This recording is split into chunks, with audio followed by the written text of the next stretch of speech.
Come with me on a trip to Winnipeg, Manitoba. I spent the first 24 years of my life in this city, but I moved away last year, and this is my first time coming back in about 10 months. It felt so surreal to be back after so long, and was so nice to visit all of my favorite places and see my friends and family.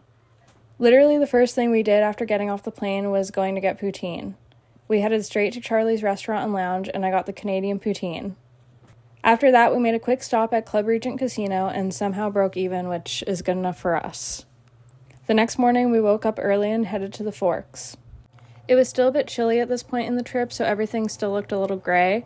We grabbed breakfast at Danny's all-day breakfast inside the Forks Market and then picked up coffee at Harrison's right after. They still had some of the warming huts out on display, so we walked around and checked those out too. Later that day, we went to Assiniboine Park to walk around and visit some of the exhibits. They have this really cute Winnie the Pooh exhibit that I love visiting, and then we checked out the art exhibits they had. Then we made a little trip to Gimli, visited my parents' cottage, and walked along the boardwalk, even though it was absolutely freezing and there was still ice on the lake. After that, we went to Rumor's Comedy Club, which is one of my all-time favorite spots in the city. The next few days were kind of a blur in a good way, a lot of catching up with family and friends, so I didn't film as much.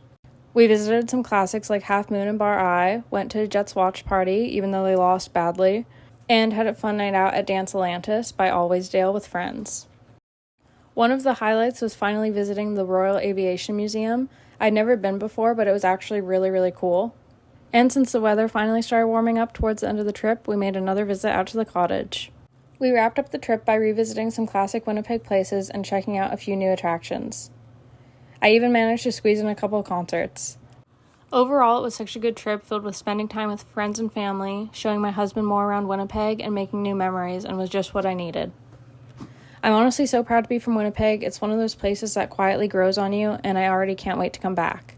If you're from Winnipeg or have visited, what are your favorite spots in the city?